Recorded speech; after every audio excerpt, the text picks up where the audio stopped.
Thank you. Good afternoon, everyone. So my name is Colleen Williams, and I'm Diversity, Equity and Inclusion Specialist at Standard Life, which is part of Phoenix Group. Now, I'm really excited to be here with you all today for today's session. But before we get into the conversation, I'd just like to hand over to my colleagues to introduce themselves. Come to you first, Catherine. Thank you, Colleen. Hi, everybody. So my name is Catherine Foote, and I'm director of something called the Standard Life Centre for the Future of Retirement. I'm a social researcher and run a think tank for Standard Life about long-term financial security, and we're the sponsor of today's event. Hi everyone, my name is Nicola Taylor. I work at Standard Life and I work in our workplace pensions proposition team. So for me, what's really important is what are we doing to help support people when they're planning for their future retirement and what they're going to do with that money in the future. So really excited to be here today and look forward to the conversation. Thank you both. Now, I'm really excited for today's conversation because it really aligns with my passion for equity and belonging, and particularly shows consideration for the future you. Now, we want Standard Life as part of Phoenix Group to reflect the customers that we serve and the communities that we operate within. Pensions are not one size fits all. They're shaped by people's unique life journeys, including their cultural backgrounds, careers, family structures, and financial circumstances. Now, we've been up on the stand for most of today, and as a team, I think we've had lots of conversations with probably many of you in this room about pensions. And I suppose, Nick, thinking about that, the conversations that we've had, how does that align with some of the thoughts around pensions and how that's looking for today? Yeah, no, it's been really interesting today to hear and see some of you come along to the stand. Some of the key things that I've been asked about today have been really around, I've got several pensions, I'm not quite sure what to do with it, I'm thinking about retiring, or should I take some money from it or should I not? So I think for me, it's really thinking about the practical elements of some of those questions that I've had today. So things like if you've got several pensions with different providers, do you know how much you're paying for them in charges would be the first thing that I would ask. And then is there an opportunity for you to think about then consolidating that into one place to make your money work harder for you so that you're not paying unnecessary charges if you don't need to? And there's different things that you can do. So you don't need to be a Standard Life customer, but we do have tools available through our standardlife.co.uk, if I can say that, .co.uk site. We have a charge calculator comparison tool that you can use. So if you make contact with the provider that you might be with today, you can then find out what your charges are. In terms of taking money from the pension, so you can access your private pension from when you're 55, rising to 57. In the next, you can keep me right, I think it's 2027. Yes. So you can start to think about if you want to access that. Now, 25% of that is available tax-free. But again, you don't need to access all 25% at once. You can think about how you might want to drip that in, depending on what your circumstances are today. And also the other thing, and other people have been speaking to me about, they're looking for other jobs today, or they may have started and they're thinking about what they're going to do next. You can still be contributing into a pension scheme as well. So I think that's another key area, regardless of what you're thinking about that you're going to do next. Whatever company you're going to work for, if you're going to be self-employed or you're going to contract, there is still an opportunity for you to continue saving into a pension plan as well today, so that you can continue to build up your savings regardless of what age and stage that you're at personally. Thank you, Nick. And I suppose, probably Catherine, coming back to you in terms of the research angle. Yes, absolutely. So we're going to focus most of today on answering your questions and working out what more help we can give those of you that have come here today to be thinking about your pensions and your retirement. But before we do that, we thought it would be useful and interesting to set it in some national context about how the pension system is changed and is changing, and how our attitudes, hopes for retirement and how we fund our retirement has changed and continues to change. So there's actually a lot of consistency across people in the UK of all sorts of different ages at the moment in terms of what people want from their retirement. The language of a reward for a lifetime's hard work, of an opportunity to live a life that is more autonomous, where you have more control over how you spend your time and you're able to do things that matter to you, spend the time with people that you love, doing the things that you love to do. And that's been consistent, as I say, for all sorts of people for a long time. Something that has been changing, though, is the extent to which we think retirement is a hard stop or not. So we're really seeing a huge shift, not just in the UK, but globally, with more and more people expecting their retirement to not be going from a 5-day-a-week job on a Friday afternoon, with a handshake and a crystal bowl or a carriage clock or whatever, to a life of full-time leisure, but some form of gradual shift, sometimes over months or even over years, into different forms of work, fewer hours, and slowly into retirement. So in the UK at the moment, if you're under 55, the vast majority of people currently are working and currently work full-time, the vast majority. And if you're over 75, the vast majority of people would describe themselves as fully retired. But in between the ages of 55 to 75, there's huge diversity, much more than there used to be now, of people's working experience and where they are on that transition. Also very strongly a sense, again, from all sorts of different generations, that that word retirement doesn't mean retiring from society. And it also, critically for our pensions, doesn't necessarily mean having dramatically reduced costs either, particularly in the early phase of retirement. So lots more people now set to approach retirement with outstanding housing costs, still with a mortgage to pay off, or still renting either privately or through social renting. So the idea that your costs would somehow dramatically, instantly reduce, that your lifestyle will somehow change from the period in which you were working to the period in which you no longer are, is becoming less and less true for people. And so these shifts have some really significant consequences, I think, for all of our finances. So it will probably mean that more of us will be drawing down on our pensions early, as Nick was saying, and we can come back to the way the system is currently set up. You have a right to begin to access your pension at the moment from age 55, and using some of that pension money to alongside still earning income or to replace it. We're seeing much more of that at the moment, or doing things like paying off your mortgage with some of it, or indeed continuing then post the state pension age to be still continuing to earn money alongside being in receipt of the state pension and other private pensions. So I think it's a messier and more complex question for people, how to manage their earned money and their pension money over this period now. And that's partly because the pension system is transforming and has transformed in the UK over the last 30 years, where 30 years ago, most workplace pensions in the UK were what was called final salary pensions, defined benefit pensions, where you got a promise from your employer of a specific income for life, maybe tied to your average salary, maybe tied to your final salary, some proportion of it, guaranteed every year for the rest of your life. Some people still have those they're called DB, defined benefit pensions. People working in the public sector are still much more likely to have them. But most people working in the private sector nowadays have what are called defined contribution pensions, DC pensions, which are essentially just a pot of money. Very tax efficient pots of money with lots of tax relief and employer contributions, again, which we can come on to later, that have helped build them up. But they are not a pension in the traditional sense. They're not a guarantee of a set income for life. There are some pot of money, and all then the responsibility and the risk for choosing how you spend that money, how you manage that money, how you draw down on that pot over the course of your retirement is now on us as individuals. We also know that for most people of working age, we're looking set for some form of shortfall in our pension savings related to what we expect in terms of an income and a standard of living. We are a nation that is undersaving for our retirement. So over half of us now think that retirement will involve a worse standard of living for us than it does today.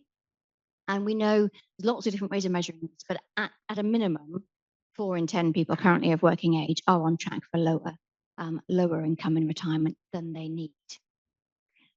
So we're sort of staring down the barrel of a really serious issue of undersaving at the moment. And interestingly, it is Gen X is the age group at greatest risk of undersaving, because for the last it'll be different in different employment settings, but at least for the last 6 or 7 years, we've had a situation of mandatory workplace pension saving called automatic enrolment, where if you're just starting work, you've just started your working journey, you're in your 20s, 30s, you're likely to have definitely had a workplace pension if you're employed by an employer, even a small one. But that's a relatively recent change. So in previous decades, employers were not legally required to provide you a pension. So people of Gen X are much more likely to experience decades of their working life, potentially those, particularly people who've been working in small companies, without getting any sort of workplace pension whatsoever. So it's Gen X is the generation currently predicted to be at greatest risk of a pension shortfall. Gen X are sort of mid-40s to mid-50s at the moment. Yeah, that's who I mean by that. Then you've got the baby boomers a bit older and millennials, the one younger. So lots of change, lots of this is bringing lots of sort of flexibility and choice into how we work and spend our money and think about it. But I think lots of risk as well. So that's the national picture. Thank you. Thanks, Catherine. And I think there will be an opportunity for us asking questions at the end as well, so we can use the microphones. Just conscious we've got people online, so we want to make sure we can hear those questions there. There's lots of context and lots of terminology there around pensions, and I think it's just really good to be able to answer those questions at the end as well, where we can probably discuss a bit more about what that all means. But I suppose, Nicola, probably coming to yourself, is there anything that you could probably give us some takeaways or some points around understanding pensions and some key points that people could be thinking about? Yeah, definitely. And I think these are just some of the key things that I think about when I think about a pension. I mean, first and foremost for me, when I was back in my 20s and 30s, that just seems so far away. Even just the terminology that we use that we've touched on can be tricky. You've got pension, you've got salary sacrifice, you've got retirement, finals, all these phrases. So how do we help to make this kind of understandable for everybody, regardless of what age you are? Because saving for the longer term is important for everyone. So the first thing for me is around helping to build financial security for your life after work. So Catherine's touched on the point, the way people are stopping or reducing work today is very different to even how it was 20, 30 years ago.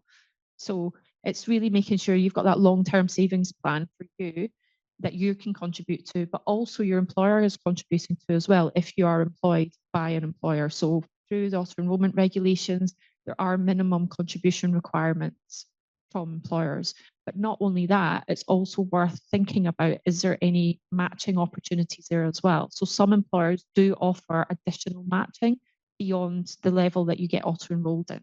So one of the first things I would think about is really thinking about, is there an opportunity for you to really make sure that you're maxing out all of the money that you could get just by putting some money into your pension if you're able to afford to do that? The tax relief is really an important part as well. So who doesn't want free money just by saving? You can make more money. The government will pay tax relief on your contributions. And then you think about the compound growth of that over time as well.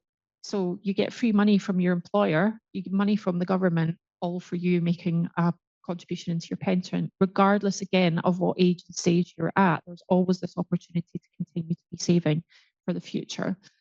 And thinking about how much you can afford to save now, and then over time making small incremental increases as your circumstances change. But what we also see from a behaviour perspective is as people get older, they actually can afford to save more, because some of those cost challenges that people have in their 20s, 30s, probably into the mid 40s, start to reduce as you get older as well. So there is then that opportunity to be paying and saving in a tax efficient way through your pension plan. And one of the things I would recommend to anybody to do is have a little look at the Pensions UK Retirement Living Standards. So that can help to give you a bit of an indication as to how much annual income you might want to have, depending upon the life that you want to have in the future. So they talk about a minimum, moderate or comfortable lifestyle and give you an indication of what that might mean from a perspective of cost, and therefore how much you might want to save. So I would really recommend having a little look at that. And then thinking about how you want to take your income. So we have seen things change over the last kind of 10 to 20 years. We've gone from a place, if I think about my grandparents and even my mum and dad, it was very much geared towards that fixed income, or to use the terminology in the industry, an annuity. So you'd buy an annuity, you would have a fixed income month after month that you would get until the day that you passed away.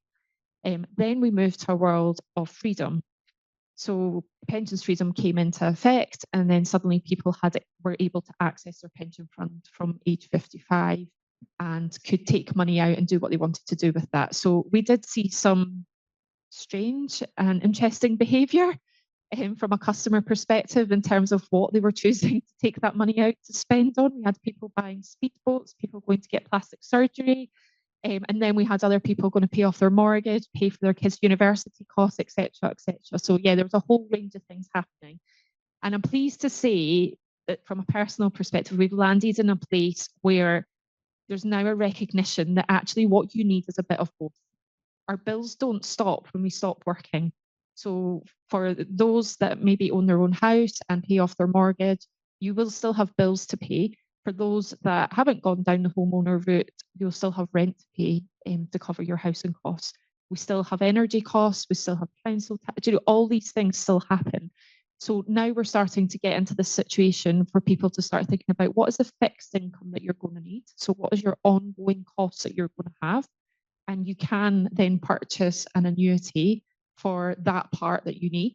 And then what is the flexibility that then you're able to have because you've covered your fixed costs? So what's the other things that you might want to do with that money?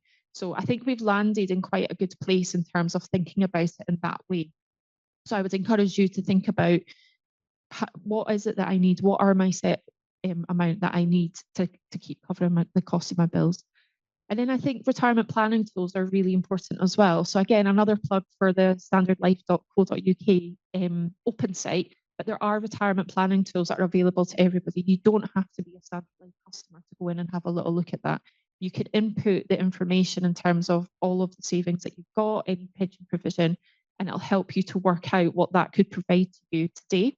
But there's also additional tools if you are already taking some of your income today that will start to help you understand how long that might last for based on the rate at which you're taking it as well. And if you're continuing to save, so you can factor all these things in. So yeah, really the 5 key things is around continuing to save. It's building up some financial security for life after work. The tax relief that you get and the employer contributions that you can get. So money just for you saving, which is great. Thinking about how much you can afford to continue saving, and even if you've started to take money from your pension, are you still saving in as well? Thinking about how you're going to take your income and then planning for that kind of life after work that you want to have and what type of income that you might need. And just one other thing that I wanted to touch on, which I think is a key point as well, particularly in the world of defined contribution pensions, is the legacy that you can then leave for your family. So I was in an unfortunate situation 3 years ago. My dad passed away really suddenly, 67. My mum, 6 years younger than him, at 61. Now, because he had a private pension provision, she then benefited from that money that he had saved up, and that was paid out to her in a lump sum. Now, that really helped her from a financial perspective, and that kind of brought home to me that importance of I'm saving into my pension plan today, but if the worst should happen, that money will be there to help my husband and my children to provide some sort of financial security in the future as well. So I just wanted to finish on that point. Thank you. Thanks, Nick. And sorry, I just had one more point around the term impact investing, as this is something that we've come across as well. And I just wondered whether you might be able to tell us a little bit more about pensions and the impact that it can have upon societal change. So I think this is something actually for me that's become a bit of a light bulb moment, particularly in the last year or two when we've talked about this a little bit more. And I think more that we see in the press and out in the world around the difference that we can make to the world that we live in, to the wider society that is out there. And I think most people don't realise that their pension's actually invested. It's not just sitting in some sort of bank account not doing anything, but actually our pension and how we save can really make a difference in the world. So impact investing really means putting money into companies and projects that aim to make a positive difference. So some of the examples that I can think of at Phoenix Group through the asset management team, they've actually invested some of the money that they take in from pension contributions in social housing and affordable housing. So that has a real impact on the society in different areas of the UK. So that can make a big difference. Then from an environmental perspective, we talk about clean energy. Some of these pension investment firms are investing in things like wind farms to provide that clean renewable energy. So actually, by me saving into my pension for me and my family's future, it actually has that wider impact in society. And I think I didn't really appreciate that until the last year or two. I started having much more conversations with some of my colleagues that work in our investment area to really understand the difference and the good that this money can do, not just for me, but for wider society. And I think that's a really important thing actually to think about as well. And it does give me a bit of a warm, fuzzy feeling that just by me saving for my future, actually, it has that impact today for other people. Fab, thank you. We are going to open up for questions now. So I know that we have got a couple of roving mics in the room. So if there's anybody that has any particular questions at this stage, I think with the lady at the back, hand went up first. So if we just come to you first, thank you. Hi, good afternoon. Thank you very much for this panel. I think at any age it's appropriate. If an employer, a large employer, went out of business, obviously they used to outsource their pension schemes. How do you track it down, like being not an individual, as an individual? How do you track it down? Thanks. Yeah, if you Google pension tracing service, that's your best bet.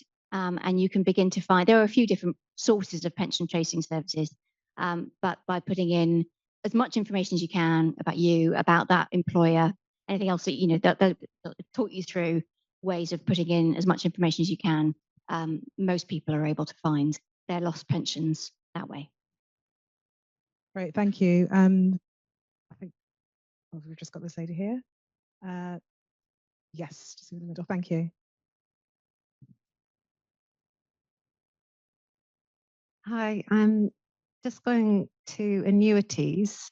I never really can get my head around whether we should draw down, but I think what you said is try and do a mixture and use an annuity to maybe cover your fixed costs, which don't vary. But I always feel an annuity is a bit of a gamble. What happens to an annuity that you've bought when you die, generally? So that generally depends on the type of annuity that you've purchased and the type of options that you've selected. So, for example, if I use my mum and dad as another example, my dad was in a scheme where he had an annuity, but he had purchased a widow's pension provision as part of that. So my mum still now gets some income from that pension that he had started to draw down on. So I think it really depends on the makeup and what you buy and how much that costs, depending on the options that you want to have available. And remember too, of course, you've got the state pension. So if you've got your full years of contribution to the state pension, that's a bit like an annuity in a way, isn't it?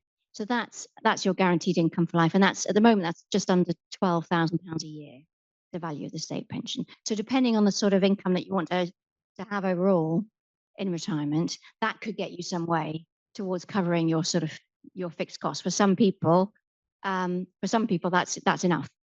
But for others, then I think thinking about other ways to just guarantee those fixed costs for yourself is really useful. And of course, some people will also have some of these old style final salary pensions that also are promising that guaranteed income for life. So it will be different for different of us. Great, thank you. Could you explain a bit the impact on the pensions of the government, I guess, reforms, or it's going to be enacted in 2027 or maybe start in 2027?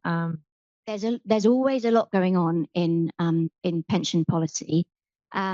Two big things at the moment. There's a bill going on through Parliament at the moment called the Pension Scheme Bill, and that's all about consolidating our pension system into well, it does a number of things, but is trying to enable pension funds to be able to invest more easily in the UK. It's all part of the current government's drive for UK economic growth.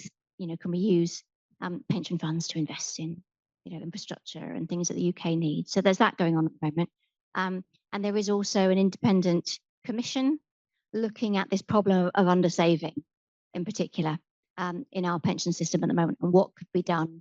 For example, we have these minimum legislated requirements on employers to provide a certain level of pension. for all staff? Is that minimum too low, for example, they're looking at? And they've got to balance the fact that it might be too low against the fact that they don't want to overburden business. Those of you that follow this sort of stuff are probably very aware that there's lots of debate about the extent to which the Treasury can add more burdens on business at the moment. So that's going on. That's the thing that's going to report in 2027. So there's always things happening. I would say there's the final thing that we really can't speculate on at the moment is there's going to be a budget in a couple of weeks. There's always speculation before any budget about how the Chancellor of the Exchequer is going to play around with tax rules and things like that could affect all sorts of things in our finances, of which pensions is one. But we'll have to wait and see on budget day for where that ends up. Thank you. I know we had another question at the front. So just on this table here. Thank you. Hi, can you hear me? Yeah. So presumably for annuities, do they build in automatically for inflation, or is that another option that you would have to pay extra for? Because £20,000 a year now isn't going to be worth the same as £20,000 in 25, 30 years' time, but you've got to think that far ahead. Yeah, again, I'm not an expert on annuities, but I think there are different options that you can have and different levels that you want to build in so that you can start to see that increase. And then that will all be built into the cost that you're provided with to what that will then provide you with going forward in the future. Thank you. Yeah, we've just got a question at the front. In 2027, isn't there also going to be a big change with the pensions coming into your estate for inheritance tax purposes and having to think about that subject as well? I think we need to wait and see with the budget for that one. Oh, okay. Thank you. So I did see another hand at the back. Thank you. Hi there. Lots of talk about employer pensions or having a workplace pension. Obviously, lots of people are self-employed, and it seems to be more popular now for Gen Z, people in their 20s, to experiment with setting up their business. So let's just say somebody doesn't ever have an employed life. What would you say to them, and where would they go for advice on how to provide for themselves if they're never going to have an employer? Yeah, I think the important thing is, regardless if you're self-employed or employed through a workplace employer, there's still opportunity for you to save. So it just is the type of pension plan that someone would take would be different. So I guess there's kind of online help support that you could have. So Standard Life offer personal pensions, for example, whereby you can take that out and then set up contribution levels. And the important thing is there's still tax relief available on that as well. So there's still benefits to individuals through that saving mechanism. You've hit on a really critical inequality, though, in our system, where those of us that have worked for an employer are, by default, without even being necessarily aware of it, we're automatically opted in to a pension through our employers. Whereas if you don't have an employer, you need to proactively seek a pension out. And that is causing differences in the likely financial outcomes for people. So people who are self-employed look to be at particular risk of being under pensioned. Great, thank you. Do we have any more questions in the room? Okay, I'm just gonna thank you. Sorry, I missed some of the talk, so you might have covered this. But I'm in that kind of situation, self-employed, so I've got to kind of seek out. I have sought out my own pension, but I've often wondered, is that the best way actually to be investing my money in a pension? What about my partner invests in Bitcoin instead, for example, and he's getting much higher returns than I think my pension ever would at the moment. So what's the argument for investing in a pension over other kinds of investment? It's essentially tax efficiency, basically. So if you think, so by choosing to lock away that money and to sort of make that sort of contract with the government that is your pension, the government's really supportive of you having a pension because it doesn't want to be dealing with lots of people with housing benefit and all sorts of needs and poverty in later life. So tax relief is really generous. So your partner is not going to be getting the same deal from the government with his other forms of saving. But of course, you can get different rates of return. So you should really shop around, definitely, even for your pension. And the other thing, of course, that non-pension forms of saving offer is the chance to get it out whenever you like. So you lose tax benefit from that. And if it's a workplace pension, you also lose employer benefit, which I appreciate is not your particular situation. So it's a different balance of pros and cons. But for that long-term saving, the deal you're making with the government is that you will get more tax relief for that part of your saving, and that they're not prepared to make the same deal with you for savings that you're more easily able to access during your working life. Thank you. Sorry, I know we just had a question at the back, and then we can come to the front as well. Okay. Thank you. Yeah, thank you. You mentioned the category between, and there's a big gap of being under pensions, not be able to provide for yourself or, from 55 to 70. What programs do you have? I think I meant one of the ladies I met, they're saying that you have programs that help with that gap. So there were a couple of things I was saying there. So one was about the experience of the transition to retirement and how different that can be for different people. And part of the purpose actually of today's event and some of the sessions have been particularly intended to support people who are at that stage of life and that's at a career crossroads, still wanting to work, still wanting to think about how they can continue to earn money.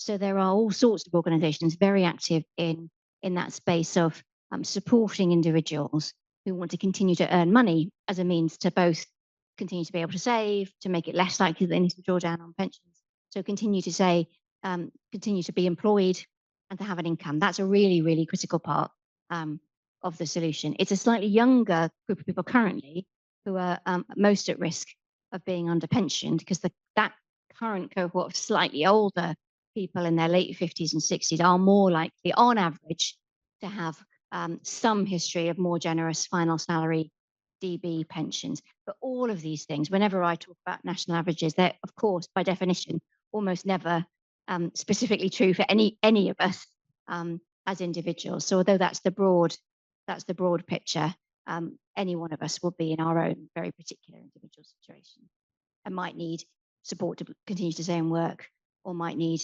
the support to think through how can they maximise the contributions that they can continue to afford to make in their pension, or indeed how can they make sure they're at least not losing pensions that they've left behind them in their trail of work, and make sure that they are finding and consolidating all of those pensions, and of course then making the best possible decisions with that money, the money that they do have, when they are able to begin to draw down or begin to access it, and having the support to make the best possible choices with that money for them, both for now and for longer. Thank you. And then but I do have a private pension. Am I able to continue paying into that private pension even though I'm not working? And if so, how much? Because I have money elsewhere and it's obviously advantageous to have it in the pension. Short answer is yes, you are. Yeah.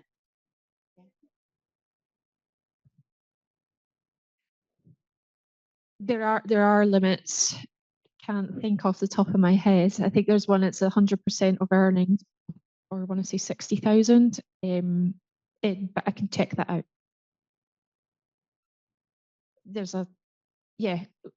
Let's talk after and we can have a little look at it. Yeah, it's worth just being clear. Yeah. I think you should have lots of capacity to be able to save that private pension. Yeah. thank you. I know we've just got a question back as well. Thanks. Can you hear me? Yeah, I'm just wondering if you take out any money of the pension, if you draw anything out of the pension, will it affect benefits like universal credit? Yes, it absolutely could do. Yeah. Sorry? Yes, because it becomes your income. So it It does affect does. then what you have to declare as your income. Yeah, so it can do. Yeah, so that's absolutely something. Okay. Housing benefit, universal credit, things that you might need to be aware of, definitely. Okay. All right. Thank you. Thank you. Do we have any other questions in the room? Yep, just got hand here. Thank you.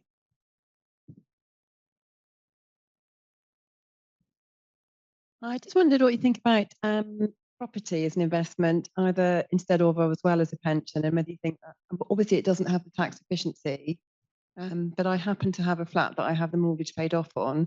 I've been freelance for 30 years. And I don't have a private pension, but I've always thought, well, I've got the flat, I have income from it, and it's a solid thing that I can sell if I need, or my kids can live in. I've spoken to a couple of people, and they've like, yeah, I don't know if that's the best thing. You'd have to really unpick it. But I'm just thinking perhaps it's good to have a mixture. I think I do need to start saving into private pension. But should I try and keep hold of property as a sort of aspect of that kind of pension portfolio, would you say? Gosh, I mean, I'm sure there are as many predictions about the future of our housing market and the value of that particular property as there are people in this room, aren't there? I mean, how can you tell? I totally sympathise with the idea of diversifying how you're thinking about finding those income sources and thinking about how you're saving. And you're, as I'm sure you're aware, you're not at all alone in thinking about the buy-to-let properties as a route to long-term financial security as well as income. Today, it's there are hundreds of thousands of people who've made exactly that choice, so it can't be a bad one. But yeah, impossible to without being your your official financial advisor and sitting down with you for a long time to be certain.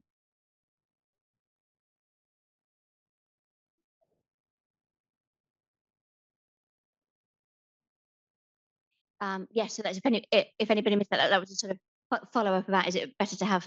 Is it therefore? Is it nevertheless a sensible choice to not have all your eggs in one basket? And again, it's really hard to say. Even that, I don't think it's necessarily. I wouldn't. I think there are very few universal rules here about the perfect answer for any one individual. Thank you. Do we have any more questions from the room? If not, do we have any questions online as well? No? Okay. So I wonder if we could finish. Nick, you mentioned a couple of these things before, but if we were to think about where some of the best places to go for further information, further support and advice, there's gov.uk, so you can check that your state pension age, you can make sure that you're fully up to date with all of your years of entitlement. If you've had maternity leave, if you've been a carer, you need to make sure that you're still logging those as years of contribution to your state pension to make sure you get the full value of your state pension when you get to that point, for example. So that's a really useful site to go to. But there are others, Nick, aren't there? Yeah, definitely. So you've got Money Helper, which is a government website as well, which is really useful, helpful information. And we have material on the standardlife.co.uk site as well. There are tools that are available there that people can have a little look at. You can have a little play about with and kind of just think about your own circumstances. So there's information that is available out there. But I would also encourage you, if you have a pension plan today, then whoever provides that pension plan will be available to help to provide some support to you as well, and information, and answer any questions that you might have. So yeah, there's lots of help and support, and we've got lots of tools. And the Pension UK retirement living standards as well is another key area that for people that just don't know where to start and don't know how much they might need, that can help to give you at least a starting point and an indication of what that might look like. And if you're over 50 and you like to talk to somebody, the government agency, the Money and Pension Service, are obligated to give you a right to a phone call with an advisor not a independent financial advisor, but for some free guidance about your pension. It is such a fundamental part of how we need to think about our future work careers and our security. It can feel, I think, overwhelming at times and complicated at times. This mix of freedom and security isn't as simple as it used to be. But there are hard reasons why that's happened. Pensions from employers have become less generous over time, but there are also good reasons why that's happened. to enable people to have more flexibility and not be stuck with just a single fixed income for the rest of their life in retirements that will be long and rich and varied and fulfilling in so many ways that any government or any employer couldn't necessarily predict the income that you're going to need. But it does take more responsibility, more knowledge, and more support. So we hope you found this useful today, and we're going to be staying around, aren't we? But yes, really thank you so much for your contributions and your questions today. It's yeah, you can't talk about rework and the future of careers, I don't think, without talking about money. So really appreciate your contributions.